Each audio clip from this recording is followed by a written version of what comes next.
Morning everyone. तो जो आज का टॉपिक है वो है हाइपरटेंशन, जिसे हम हाई ब्लड प्रेशर भी कहते हैं।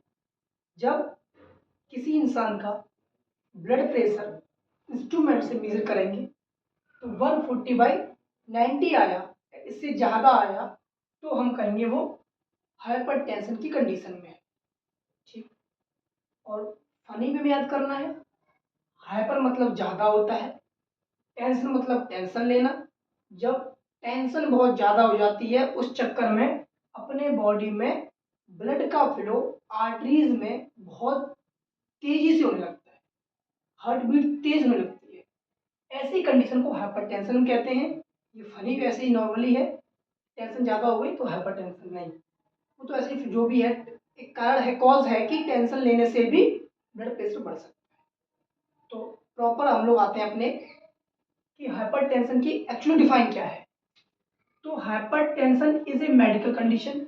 ये एक मेडिकल कंडीशन है जिसमें ब्लड प्रेशर आर्टरीज के अंदर, जो बॉडी में आर्टरीज होती हैं उसमें बहुत तेजी से फ्लो होने लगता है। कितनी स्पीड से? 140/90 mmHg या इससे ज्यादा। सिंपल में, hypertension is a medical condition in which the blood flow in the arteries is too much, which is this. ये डिफाइन हो गई। बात करते हैं इटियोलॉजी, कॉज। किस कंडीशन से ब्लड प्रेशर बॉडी में ज्यादा फ्लो, मतलब आर्टरी में बहुत स्पीड से फ्लो लगता है, cause. Primary hypertension is also called essential hypertension. पहला कॉज है एक प्राइमरी हाइपरटेंशन होता है जिससे हम एसेंशियल हाइपरटेंशन भी कहते हैं। ये क्यों ऐसा कहते हैं? क्योंकि अभी इसका रीजन अननोन है, पता नहीं है, इस वजह से ये एसेंशियल है और इसका इलाज करना ऑन द स्पॉट जरूरी भी है।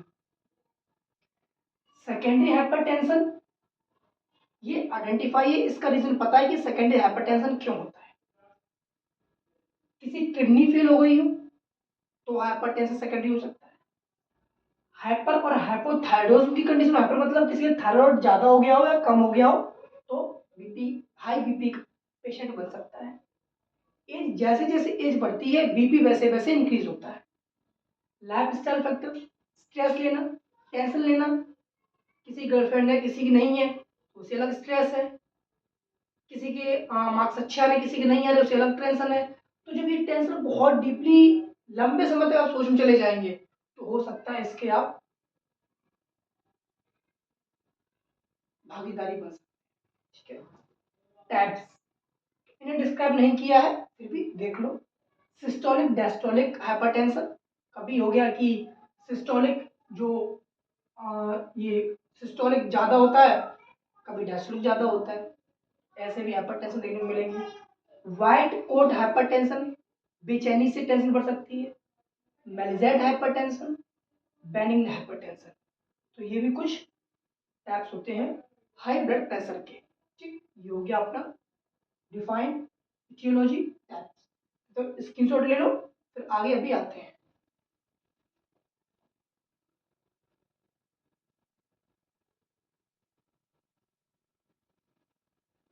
ठीक, अब बात करते हैं साइन और सिम्टम्स की। एलिवेशन ऑफ बीपी, सबसे पहला कार्य यही है, जो भी मशीन घर में होगी या डॉक्टर द्वारा जो कुछ भी होगी उसमें हम बीपी नापेंगे, बढ़ा हुआ दिखेगा। पहला साइन सिम्टम बीपी हाइपरटेंशन का। मॉर्निंग में ऑसिपिटल रीजन में हेडेक होगा, थकावट महसूस होगी, पाल्पिटेशन होगा, हार्ट बीट में कुछ आपको लगेगा कि एक मिनट पात्र पर धड़कती है ना, वो या तो इंक्रीज हो रही है कम हो रही है, इंक्रीज हो रही है कम हो रही है, बिल्कुल कम हो गई बिल्कुल इंक्रीज हो गई। ऐसी कंडीशन देखने को मिल सकती है। ब्लड विजन, धुंधलापन दिखेगा जब किसी को हाई बीपी होगा। डिजीनेस, आलसपन रहेगा। इंक्रीज ब्लड यूरिया नाइट्रोजन, जो अपना यूरिन है उसमें यूरिया नाइट्रोजन का या फिर ब्लड यूरिन नाइट्रोजन देखने को मिल सकती है, जिसे BUN कहते हैं शॉर्ट में। ये थे हमारे साइन सिम्टम, और भी होते हैं पर ये मैन है जो आपको लिखने हैं। ठीक, इसके हाइपरटेंशन के साइन और सिम्टम। डायग्नोस्टिक एवोल्यूशन, मतलब अब अपना बंदा है जो जो डायबिटिक का वो ब्लड प्रेशर का मरीज है, वो अब हॉस्पिटल में जब जाएगा तब कौन कौन से, सबसे पहले देखना है फैमिली हिस्ट्री कि ये जेनेटिकली भी है, तो पीछे इसकी फैमिली में किसी को नहीं था, सबसे पहले आपको ये देखना है। फिर फिजिकल एग्जामिनेशन, उसका बीपी लेना है कितना है, वाइटल साइन यूज करने हैं, मतलब वाइटल साइन में बीपी भी आता है, जो भी स्पेक्ट्रोमाइनोमीटर इंस्ट्रूमेंट है उससे ब्लड प्रेशर लेंगे, उसको पूछेंगे कहाँ पेन हो रहा है, कैसा दिख रहा है, धुंधला है, मतलब एक तरीके से पूरा बॉडी का एनालिसिस करेंगे। ईसीजी करवाएंगे, जो जैसे बताइए पाल्पिटेशन, इसमें हार्ट बीट का सीक्वेंस क्या है, वो क्या कहते हैं, जो अपना हार्ट बीट इस तरीके से जो फ्लो करता है ना, ये तो ईसीजी में पी क्यू आर एस ये दिखेगा हमको, ठीक। CBC, total count blood cell, वो देखेंगे, है ना। यूरिनेसिस करेंगे लैब में कि ब्लड यूरिया नाइट्रोजन वाली कंडीशन तो नहीं आ रही है, डायग्नोस्टिक एवोल्यूशन हो गया, ठीक। अब आते हैं मैनेजमेंट। अब मैनेजमेंट कैसे करेंगे, हॉस्पिटल में या फिर घर, पहले हॉस्पिटल में ही करेंगे, फिर भी खुद भी पता होना चाहिए। अगर वजन बढ़ा है तो वजन कम करने की कोशिश करेंगे, चाहे ग्रीन टी का यूज करें और चाहे एक्सरसाइज का यूज करें, चलो बैठ लेते हैं, है ना, किसका, या तो गर्म टी का यूज, वो ग्रीन टी का यूज करें या फिर एक्सरसाइज का यूज करें, या और भी कुछ आयुर्वेदिक नुस्खे होंगे उसका इस्तेमाल करें। सबसे पहला काम ये करना है, हाइपरटेंशन में सोडियम यानी नमक को बिल्कुल नहीं यूज करना, रिस्ट्रिक्ट कर देना है। अगर डॉक्टर बोलता है तो वो चीज अलग है, पर लेकिन यूज नहीं करना है ऐसे टाइम पे। कभी कभी होता है हाई बीपी हो, किसी नमक का घोल पिला दिया, बहुत बड़ा इशू क्रिएट हो जाए। अगर अल्कोहल कंजम्पशन करता है या कैफीन कंजम्पशन करता है, वो कम करना, स्टॉप कर देना है। ये भी एक कार्ड रहते हैं अपने बॉडी में बीपी को इंक्रीज करने के, ठीक। अवॉइड स्मोक, स्मोकिंग करता है तो अवॉइड करो भाई, अब धुआं भी क्यों, उसमें निकोटीन होती है। बीपी देखो, ब्लड, हाई ब्लड प्रेशर, अपनी आर्टरीज वेन्स में जो ब्लड बहता है ना, वो बहुत स्पीड में बहने लगता है। तो ये लोग जो स्मोकिंग हुई, अल्कोहल हुई, ये क्या करते हैं, इंक्रीजमेंट करते हैं ये फ्लो करने का।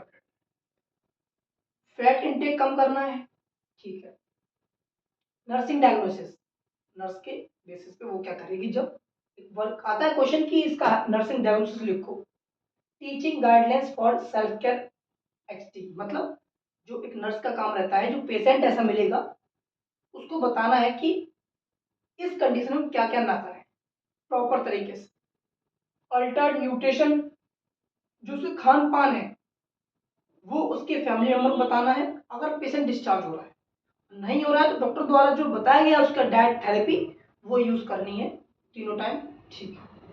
Altered health maintenance, health maintenance, exercise, stress नहीं लेना है, एक्सरसाइज प्रॉपर वे में करनी है अगर घर पे है तो, वरना स्ट्रेस दो भाई, स्ट्रेस कितना छोटा वर्ड है,